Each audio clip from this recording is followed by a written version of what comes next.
선교 삶을 위해서 기도해 주시면 감사하겠습니다. 오늘 저희가 함께 나눌 하나님의 말씀은 여호수아 6장입니다. 여호수아 6장 8절에서 14절까지 있는 말씀을 저희들이 함께 보도록 하겠습니다. 여호수아 6장 8절에서 14절까지 있는 말씀을 제가 한 절, 저희 성도님들이 한 절 이렇게 저희가 교독하도록 하겠습니다. 여호수아가 백성에게 이르기를 마침에 제사장 7은 양각 나팔 7을 잡고 여호와 앞에서 나아가며 나팔을 불고 여호와의 언약궤는 그 뒤를 따르며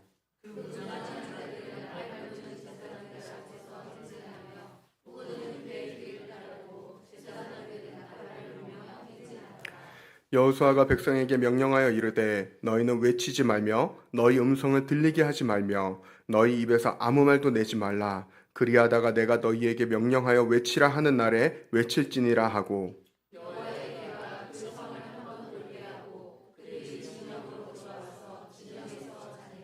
또 여호수아가 아침에 일찍이 일어나 제사장들이 여호와의 궤를 메고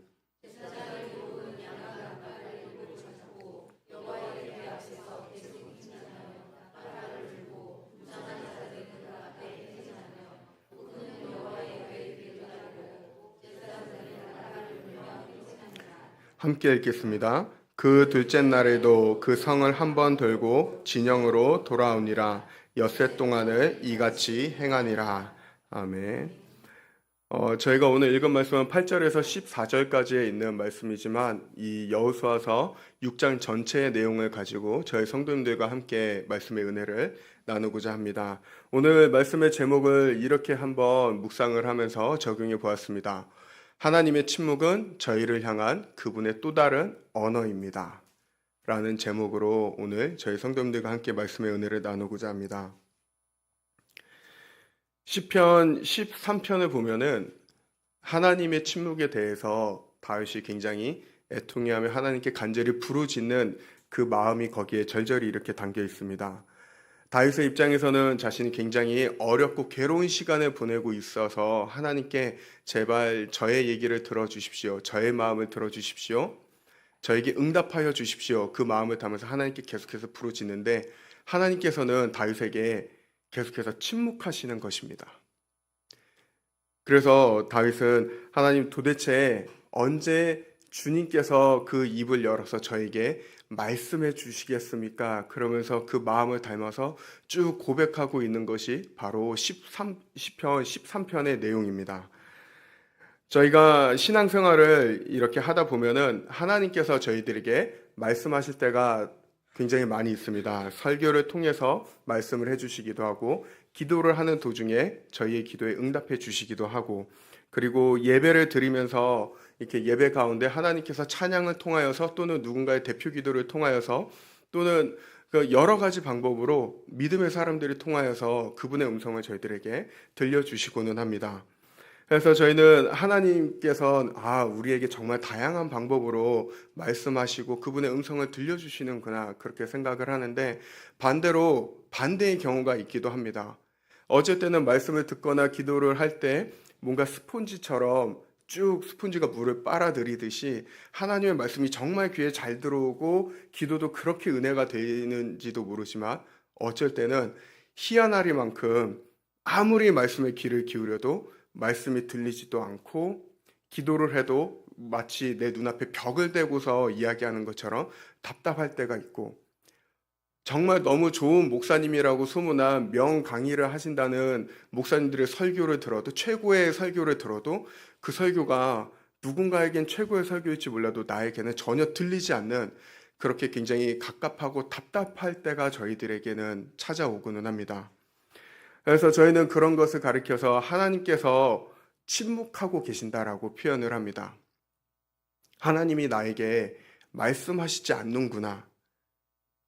그래서 그런 하나님의 침묵에 대해서 저희들은 하나님이 나에게 말씀하시지 않는 것에 대해서 나한테 아무 말씀도 안 하셔. 나한테 무관심하신가? 지금 그냥 나를 그냥 내버려 두는 것인가? 그렇게 저희들은 해석하는 경향이 있고는 합니다. 하지만 이 주님은 나의 최고봉이라는 그 책을 지은 오스왈드 챔버스가 이것에 대해서 하나님의 침묵에 대해서 이렇게 저희들에게 질문을 던지고 있습니다. 하나님께서 침묵하셔도 불안하지 않을 정도로 당신은 그분과 친밀한가? 하나님께서 침묵하셔도 불안하지 않을 정도로 당신은 그분과 친밀한가? 저희가 한번 저희 주변에 친한 사람하고의 관계를 한번 생각을 해보면 좋을 것 같습니다. 누군가를 만날 때 자꾸 머릿속에서 이 사람을 만나기로 했는데 그 만나서 무슨 얘기를 하지? 어떤 질문을 던지지? 내가 어떤 말을 해야 우리의 분위기가 어색해지지 않을 수 있지? 계속 이런 질문들과 이런 생각들을 하고 있다면 그것은 그 사람과 내가 친하지 않다라는 것입니다. 만약에 제가 저희 배우자하고 같이 있는데 저희 아내랑 같이 있는데 그 시간이 조용히 가만히 있으면은 너무 어색해요. 뭔가 말을 꼭 해야 될 것 같아요. 근데 말할 게 생각나지 않아요. 그러면 그 뜻은 제가 배우자하고 별로 친하지 않다라는 뜻입니다. 저하고 배우자는 친해요. 예. 가만히 아무 말 안 하고 오래 가만히 있어도 정말 편하고 가만히 좋습니다. 즉, 저희가 보통 가까운 사이라고 얘기를 한다면 그것은 저희가 둘이 그냥 가만히 그 사람하고 가만히 앉아 있어도 별 짐은 크게 하지 않아도 그냥 편하고 1시간 가만히 커피 마시면서 가만히 있어도 우리 뭐 할까? 그냥 이러고 있자. 알았어. 그렇게 해도 아무렇지도 않은 사이가 바로 가까운 사이고 친밀한 사이다라는 것입니다. 그리고 그런 것 하나, 그런 침묵에 가만히 있었어도 어색하지 않은 것이 서로가 어떻게 보면 또한 건강한 관계다라는 것을 저희들에게 이야기하고 있는 것입니다. 침묵이 서로에게 미안하지 않은 것, 이것은 관계가 깊어졌다라는 것을 저희들에게 이야기하고 있다라는 것입니다. 오스왈드 챔버스가 얘기하고자 하는 것은 이것입니다. 하나님과 침묵 가운데 있어도 어색하거나 미안해하지 않을 정도로 우리는 하나님과 정말 친밀한 관계를 가지고 있는가? 그 질문을 저희에게 던지고 있는 것입니다. 한번 곁에 있는 분에게 이렇게 한번 질문을 해보면 좋을 것 같습니다. 내가 어색하나요? 내가 어색하나요? 옆에 있는 분에게 한번 이렇게 해보시겠어요? 내가 어색하나요? 아예 얼굴을 보시지 않는 분도 계시고, 예, 허공을 보시는 분들도 계시고, 예. 오늘 본문은 저희 성도님들께서 굉장히 잘 아는 본문 말씀입니다. 이 여리고성이 무너지는 사건을 다루고 있는데, 오늘 말씀을 묵상하는 가운데 저희가 가장 눈여겨봐야 되는 구절은 바로 10절이 아닌가 이렇게 생각을 해봅니다. 10절에 보면은 이렇게 얘기를 하고 있습니다. 너희는 외치지 말며 너희 음성을 들리게 하지 말며 너희 입에서 아무 말도 내지 말라. 여리고성은 난공불락이라고 불리는 굉장히 튼튼한 성이었습니다. 그도 그럴 것이 지난번에도 제가 한번 저희 여호수아를 같이 이렇게 말씀을 통해서 같이 나눌 때 정말 그 여리고성하고 아이성 이 두 개는 이 가나안 땅으로 들어가는 동쪽에서 가나안 땅으로 들어가는 굉장히 길목이 있었기 때문에 이 두 성은 군사적 요충지로서 굉장히 중요한 곳이었습니다. 그래서 한번 화면 보여주실 수 있으세요? 여리고성 화면을 보여주시면 예, 저기 바로 저 가나안 땅에 저 들어가는 길목이 있었기 때문에 그 다음 거 보여주세요. 예, 저렇게 이중으로 성벽을 쌓아놨었습니다. 학자들이 그 유적을 이렇게 토대로 해갖고 이렇게 재건을 한 모습을 저렇게 보여주고 있는데 저렇게 여리고성은 쉽게 함락이 되지 않도록 두 겹으로 이중으로 이렇게 성벽을 쌓아놓은 상태였습니다. 그리고 그 다음 것도 한번 보여주시겠어요? 그리고 그 성벽도 그냥 쌓아놓은 게 아니라 밑에부터 이제 저 밑에 보면은 성벽 밑에 성인 사람 크기가 저렇게 조그맣게 보일 정도로 약 높이는 대략 12m 정도. 그리고 그 다음에 가운데에 제방이 있고 그 다음에 이제 성벽이 있고 그 안에 도시가 있고 이렇게 군사적으로 철저하게 외부의 적으로부터 방어를 할 수 있게끔 굉장히 견고하게 지어놓은 성이 바로 여리고성이었습니다. 자, 그렇다면 이제 이 요단강을 건너서 이 여리고성을 정복해야 되는 이스라엘 백성들에게 있어서는 이제 정탐도 다 마쳤고 하나님께서 명령하신 대로 이제 이들이 해야 되는 게 무엇이냐? 저 단단한 여리고성을 우리가 어떻게 정복할 것인가? 그것에 대한 작전을 짜는 게 맞습니다. 하지만 저희들이 한편으로는 결과를 알고 있어서 너무 쉽게 생각할지도 모르지만 하나님께서는 사실 이 이스라엘 백성들에게 주신 그 작전은, 그 명령은 굉장히 저희들이 생각할 때 비상식적인 방법이었습니다. 제가 오늘 읽지는 않았지만 6장 3절에서 5절을 보면은 어떻게 작전을 얘기하시는지 분명하게 나와 있는데, 제사장들로 하여금 나팔을 가지고서 앞에 서게 하고 뒤에 언약궤가 따르게 하고, 그러면서 이스라엘 백성들이 거기 뒤를 모두 쫓아서 모두 그 여리고성을 그냥 한 바퀴 돌게 합니다. 첫날부터 6일째까지는 딱 한 바퀴만 돌고 7일째 되는 날에는 7바퀴를 돌고, 그리고 소리를 외치라고 한 게 작전의 전부입니다. 저희가 이것에 대해서 좀 한번 그 현장을 저희가 머릿속에 한번 상상을 해보면 너무 좋을 것 같아요. 이스라엘 백성들의 입장에서는 우리가 군사적으로도 사실 훨씬 많고 저들보다 숫자도 많고 우리가 어떻게 보면 그냥 밀고 들어가면 될 것 같은데, 하나님께서는 그냥 조용히 돌라고만 하고 끝난다. 그리고 여리고성 주민들의 입장에서도 사실 이 이스라엘 백성들이 하는 행동은 굉장히 이해하기 쉬운 행동이 아닙니다. 자기들은 벌써 문을 다 걸어 잠그고 모든 공격에 만반의 준비를 다 해놓은 상태예요. 그런데 이스라엘 백성들이 하는 행동이 뭐냐면 그냥 성 주변을 첫째 날부터 해갖고 한 바퀴 돌고 조용히 그리고 들어가는 것입니다. 제가 개인적으로 한번 혼자 이렇게 생각을 했을 때 처음에는 무서웠을 것 같아요. 갑자기 수십만 명의 사람들이 자기네 성을 조용히 아무 말 없이 한 바퀴를 빙 돌고 들어가고, 둘째 날도 하는 게 빙 돌고, 자기네는 전쟁할 준비로 막 이렇게 긴장해서 있는데 빙 돌고 들어가고, 그거를 계속해서 반복하는 것입니다. 하지만 저희가 한번 여기에서 생각을 해보면 좋은 것은, 그렇다면 왜 하나님께서는 왜 이 저희의 상식적으로 생각할 수 없는 비상식적인 방법을 통하여서 이스라엘 백성에게, 특별히 침묵이란 것을 통하여서 지금 이 여리고성을 정복하게 하고 계시는가? 저는 두 가지의 이유가 있다라고 생각을 합니다. 첫 번째로는 바로 이 나팔 소리에 귀를 기울이도록 하기 위해서 하나님께서 그들에게 침묵하라고 얘기하신 것이라고 봅니다. 만약에 이들이 자유롭게 말할 수 있는 자유가 있었다면 어땠을지 저희가 한번 생각해 보면 좋을 것 같습니다. 처음에는 이제 걸으면서 소소하게 담소를 나눈 정도로 시작을 하겠죠. 우리 전쟁 안 해도 돼. 그냥 야, 우리 이렇게 돌면 되나 봐. 그러면서 자유롭게 얘기할 수 있었다면 아마 얘기하면서 돌 겁니다. 근데 두 번째 날부터는 어떻게 될까요? 조금씩 소리가 커질 거예요. 아, 쉽다. 그러면서 야, 뭐하냐, 뭐 이렇게 저희가 보통 소풍을 가거나 아니면 이렇게 하면은 보통 옆에 사람하고 얘기하기 쉽잖아요. 그것처럼 점점 목소리가 커지면서 어떻게 되냐 하면, 이제 이 수십만 명의 사람들이 각자의 얘기를 막 하면서 떠들기 시작을 하면은 하나님의 나팔 소리를 듣지 못하게 된다라는 것입니다. 하나님께서는 나팔 소리를 통하여서 어디로 지금 행진을 하고 있는지, 언약궤가 어디로 가고 있는지 그것을 안내를 해주시고 계신데, 이스라엘 백성들이 거기에서 침묵이 아니라 자신들이 갖기 원하는 발언을 마음껏 할 수 있었다면 오히려 하나님의 인도하심을 온전히 받을 수 없기 때문에 하나님께서는 이들에게 침묵을 명하신 것입니다. 그리고 두 번째로 저희가 생각해 볼 수 있는 것이 무엇이냐면, 바로 침묵을 통해서 믿음 없는 말에 흔들리지 않기를 원하셨기 때문입니다. 저희가 이 부분을 잘 생각을 해보면 좋은 것은, 이스라엘 백성들이 이 광야의 시간을 통하여서 약 40년의 시간을 통하여서 어떻게 보면 불순종하는 세대들이 다 죽은 것처럼 저희들이 생각을 할 수 있습니다.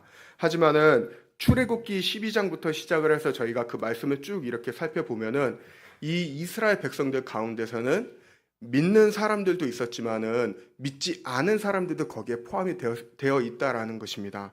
출애굽기 12장 37절하고 38절에 보면 이렇게 얘기를 하고 있습니다. 마침내 이스라엘 자손이 라암셋에 떠나서 숫곳으로 갔는데 딸린 아이들 외에 장정만 해도 60만 가량이 되었다. 그 밖에도 다른 여러 민족들이 많이 그들을 따라 나섰고 양과 소 등 수많은 집 짐승떼가 그들을 따랐다. 출애굽하는 백성들에는 선택받은 사람들만 거기에 있다라고 얘기하지 않습니다. 개역개정의 번역을 보면은 저기 다른 여러 민족이라고 한 부분에 대해서 어떻게 번역을 하냐면 수많은 잡족이라고 표현을 합니다. 여러 이방인들이 거기에 섞여 있는 것입니다. 그러면서 이 믿음 없는 자들을 통하여서 광야에 이 믿는 자들에게 어떠한 부정적인 영향을 미치는가, 그것이 민수기에 보면은 나오게 되는데, 민수기 11장 4절을 보면은 이렇게 얘기를 합니다. 이스라엘 자손 가운데 섞여 살던 무리들이 먹을 것 때문에 탐욕을 품으니 이스라엘 자손들도 또다시 울며 불평하였다. 누가 우리에게 고기를 먹여줄까? 이스라엘 자손 가운데 섞여 살던 무리들이 먹을 것 때문에 탐욕을 품으니, 하나님께서는 그 광야에서 인도하시며 만나를 계속해서 먹여주고 계셨습니다. 하지만 그것이 어느 정도 자신들의 배에 부르게 되니까 오히려 믿는 사람들이 아니라 믿지 않는 사람들로부터 불평이 나오기 시작을 합니다. 우리가 애굽에 있었을 때는 그래도 나름 고기도 챙겨 먹고 이것저것도 먹었는데 이 광야에 오니까 맨날 허구한 날 만나와 메추라기밖에 우리가 먹을 게 없는가? 우리가 고기도 먹었으면 좋겠다. 근데 그 한두 사람의 불평이 점점 그 이스라엘 민족 가운데 퍼져나가기 시작한 것입니다. 그러면서 이 가운데 어떠한 일들이 발생하게 되냐면 결국 그 한두 사람의 불평이 모든 이스라엘 민족의 불평으로 넘어가게 되고 자기 지도자 모세를 향해서 불평 섞인 말을 계속하게 되는 것입니다. 우리를 왜 저 애굽에 있었으면 그래도 우리가 편안히 있었을 텐데 우리를 왜 이 광야로 끌고 와서 우리를 이렇게 고생을 시키느냐. 저희가 이것은 교회에서도 어렵지 않게 저희가 볼 수 있는 부분이기도 합니다.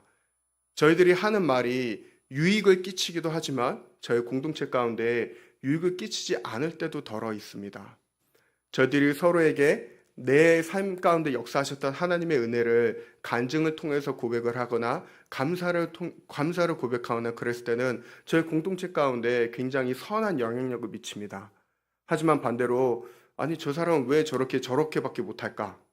아니면은 아니 이건 이렇게 하는 게 맞는 것 같은데 왜 저 사람은 저렇게 하지? 그러면서 어느 순간 교회에 대해서 또는 우리 다른 지체에 대해서 불평불만을 한두 가지씩 얘기를 하다 보면은 어느덧 그게 누룩과 같이 점점 퍼지고 그것을 통해서 누군가는 상처를 받고 교회 안에서 분열이 일어나면서 공동체가 무너지는 것을 저희는 심심치 않게 들을 수 있다라는 것입니다. 그래서 야고보서를 보면은 이렇게 이야기를 하고 있습니다. 우리는 다 실수를 많이 저지릅니다. 누구든지 말에 실수가 없는 사람은 온 몸을 다스릴 수 있는 온전한 사람입니다. 하나님께서는 그렇기 때문에 오늘 말씀을 통하여서 이스라엘 백성들에게 왜 지금 침묵을 명하고 계시는 것인가?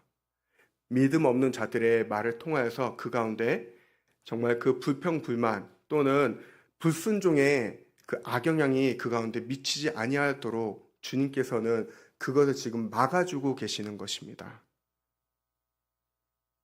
그렇기 때문에 침묵은 결코 저희를 향한 하나님께서 무관심이나 방치가 아니라 오히려 저희가 하나님의 인도하심을 온전히 받을 수 있도록 주님께서 말없이 저희들에게 전하고 계시는 그분의 배려이자 그분의 언어다라는 것입니다.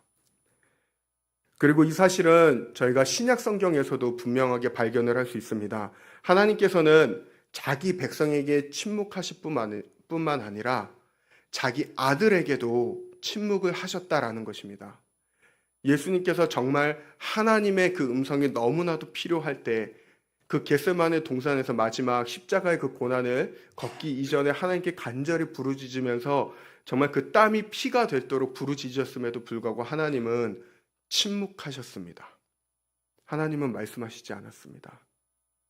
그리고 예수님의 사역을 보면은 예수님께서 정말 그 가장 귀한 사역을, 가장 귀하고 중요한 사역을 감당하실 때 오히려 예수님께서도 침묵하셨다라는 것을 저희들은 성경에서 발견할 수 있습니다.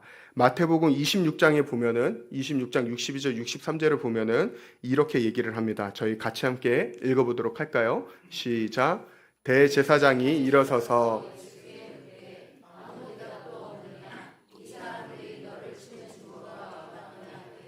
예수께서 침묵하시거늘 대제사장이 이르되 너로 살아계신 하나님께 맹세하게 하노니 내가 하나님의 아들 그리스도인지 우리에게 말하라.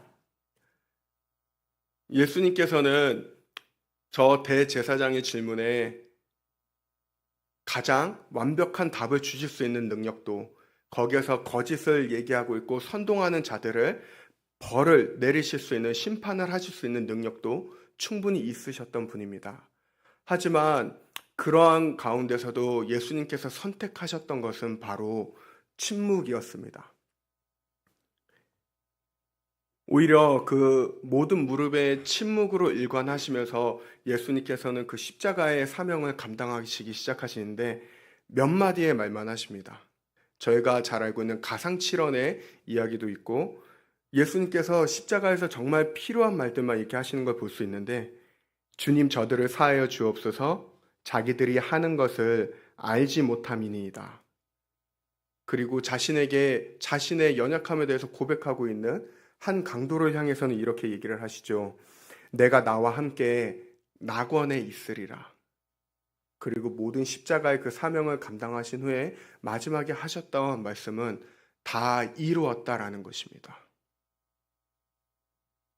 예수님께서 하신 이 말씀의 공통점들은 무엇일까? 그것은 바로 예수님께서 하셨던 말씀은 용서의 언어였고 은혜의 언어였고 또한 구원의 언어였다라는 것입니다.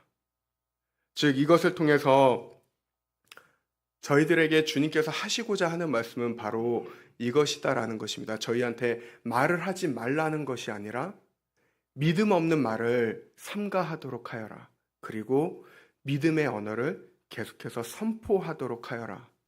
주님께서 이 침묵이라는 주님만의 언어를 통하여서 저희들에게 그것을 분명하게 말씀하고 계신 것입니다.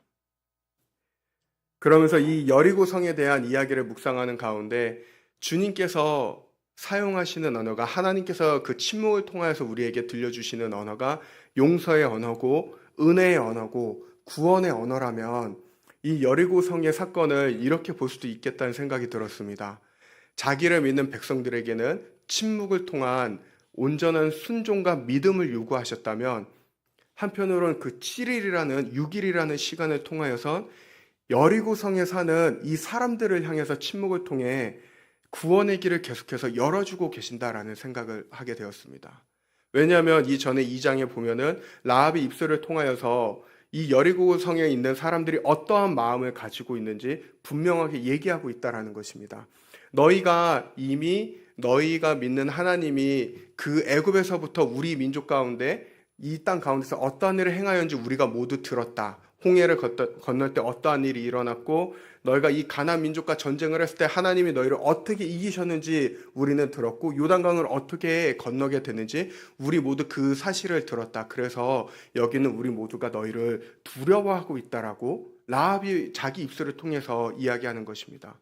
그러면서 마지막에 저희가 기억하시겠지만 라합이 한 말이 그것입니다. 그 하늘에 있는 하나님이 땅에 있는 하나님이 바로 너희의 하나님이야.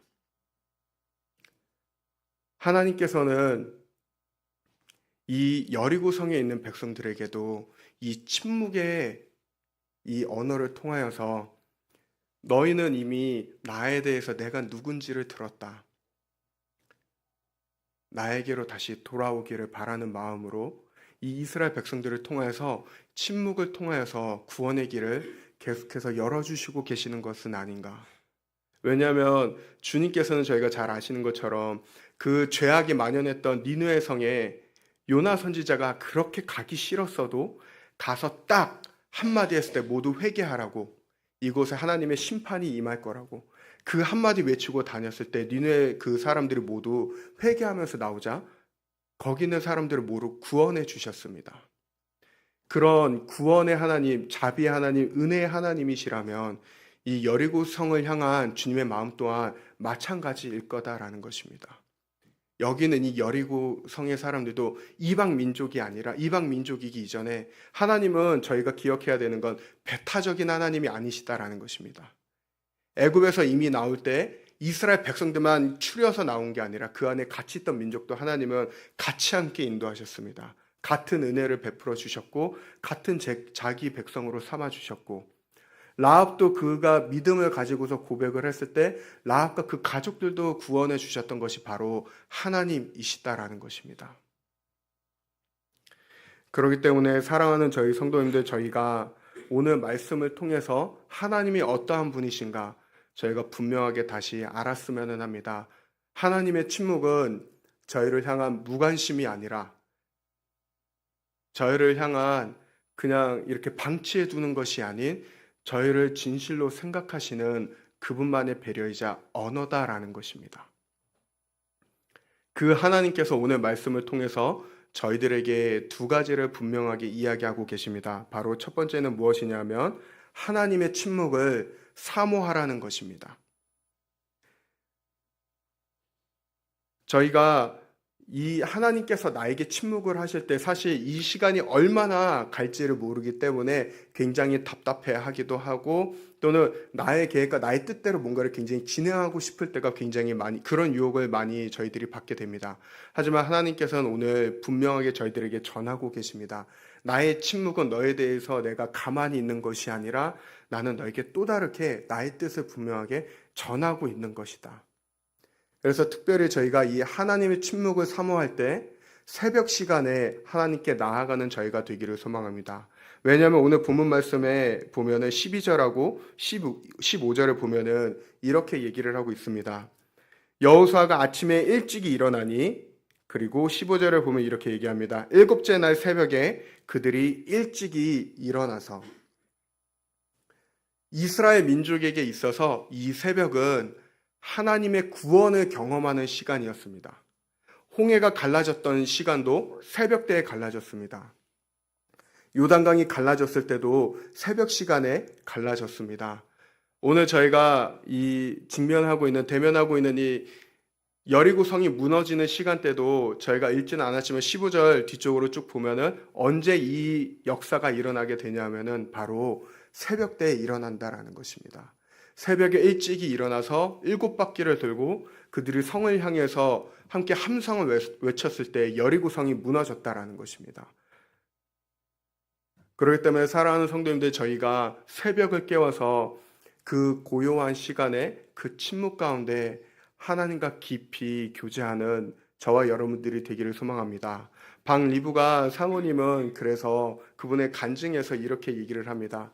밤은 짙은 밤은, 새벽은 하나님의 우리를 향한 재창조의 시간이다. 밤은 우리가 무서워하고 두려워하고 그러한 시간이 아니라 오히려 그 밤과 그 짙은 밤과 새벽은 오히려 하나님께서 나를 다시 한번 회복을 시키시고 재생산을 시켜주시는 바로 그 은혜의 시간이다라고 고백을 한다라는 것입니다. 그래서 저와 여러분들이 새벽 시간에 깨워서 무엇보다도 하루를 시작하기 이전에 정말 하나님과 깊은 교제 가운데 나아가는 저와 여러분들 되기를 소망합니다. 그리고 저희가 두 번째로 오늘 말씀을 통해서 생각해 보면 좋은 것이 바로 믿음의 언어를 담대하게 선포해야 된다라는 것입니다. 일곱째 날에 여호수아의 신호에 맞춰서 백성들이 한 목소리로 외쳤을 때 그렇게 단단하고 견고하던, 누구도 쉽게 무너뜨리지 못할 것 같았던 바로 그 여리고성이 추풍 낙엽과 같이 바로 무너졌다라는 것입니다. 하나님께서 저희들에게 말씀하시는 것은 무조건 말하지 마라, 이것이 아닙니다.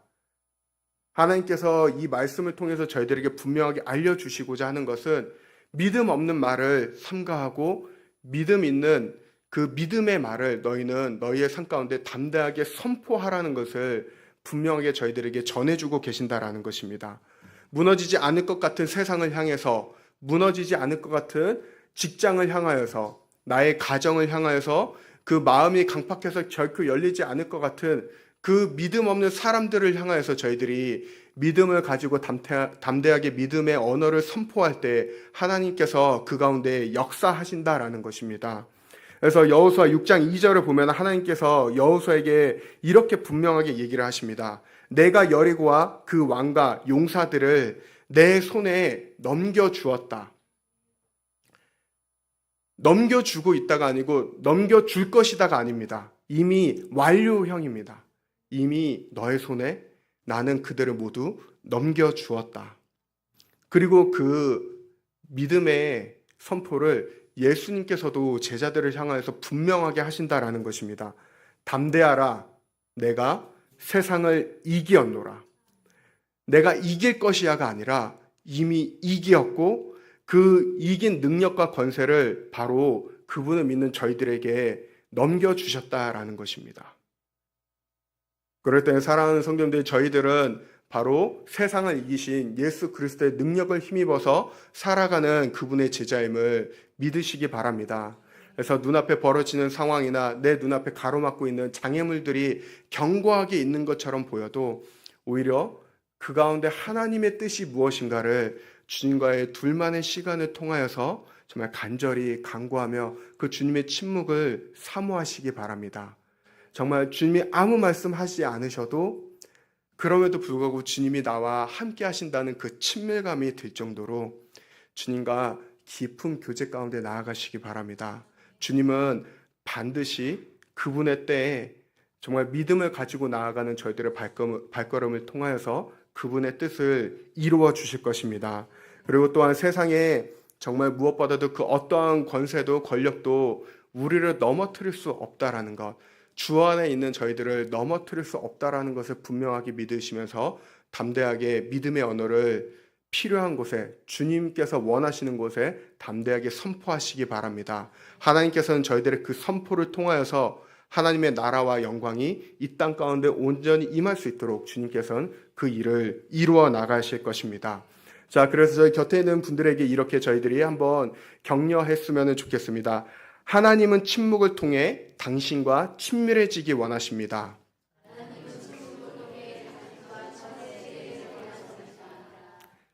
마음을 담으셨죠? 네, 정말 이 침묵의 믿음을 통하여서, 그리고 침묵의 그 믿음 가운데 있는 하나님과의 깊은 친밀감을 통하여서 온전히 하나님과 동행하면서 살아가는 저와 여러분들 되시기를 예수 그리스도의 이름으로 축원드립니다. 함께 기도하시겠습니다. 하나님께서 저희들을 향하여서 아무런 말씀이 없으시거나 아버지 조용히 고요한 가운데 계시는 건 저희들에 대해서 무관심하신 것이 아닌 정말 또 다른 저희를 향한 주님의 마음이자 배려임을 저희들이 오늘 말씀을 통해서 분명하게 깨닫게 됩니다. 하나님, 저희들이 원하는 것이 있고 계획하는 것이 있고 내 삶 가운데 이루어지길 원하는 것들이 있습니다. 또는 내가 정말 도저히 이겨낼 수 없는 어려움과 고난 가운데 있어서 정말 하나님의 위로와 격려가 필요할 때 그 가운데 하나님께서는 때로는 저희들에게 침묵하실 때가 있습니다. 하지만 하나님, 그것은 하나님께서 저희를 향한 주님의 온전한 인도를 받길 원하는 주님의 또 다른 언어임을, 믿음의 언어임을 저희들이 오늘 깨닫습니다. 하나님, 침묵 가운데 주님께서 저희들을 향해 침묵하실지라도 아무리 저희가 부르짖고 나아감에도 불구하고 주님께서 그 가운데 조용히 계실지라도 아버지, 그 침묵을 사모할 줄 아는 정말 주님의 진실한 자녀들이 되게 하여 주시옵소서. 아무 말 하지 않아도 어색하지 않고 아무 말 하지 않아도 가만히 있어도 정말 그 시간이 오히려 주님과 함께하는 평안이 넘치는 시간이요, 주님과 함께하는 기쁨의 시간이요, 주님과 그저 같이 있다는 사실만으로 내 마음에 늘 기쁨과 정말 평안이 넘치는 그 감사의 시간이 되게 하여 주시옵소서. 그래서 주님께서 그 저에게 들려주시는 미세한 음성을 따라서, 그 침묵을 따라서 저희가 온전히 순종하며 나아갈 때 하나님, 저희들의 삶 가운데 주님의 뜻이 이루어지게 하여 주시고, 또한 주님 믿음의 선포로 주님 저희들이 담대하게 나아갈 때 하나님, 저희들의 그 믿음의 선포를 통하여서 주님께서 역사하여 주시옵소서. 그래서 저희 아름다운 교회가 여기 있는 이 자리에 있는 한 사람 한 사람의 그 주님을 향한 믿음의 고백이, 주님을 사모하는 그 마음이 아버지 주님께서 기뻐하시며 주님의 이름을 영화롭게 하는 귀한 축복된 저희 아름다운 공동체가 되게 하여 주시옵소서. 저희 아름다운 교회가 그렇게 주님이 기뻐하시는 공동체가 되기를 간절히 소망하며 살아계신 예수 그리스도의 이름으로 기도드립니다. 아멘. 이 시간 저희가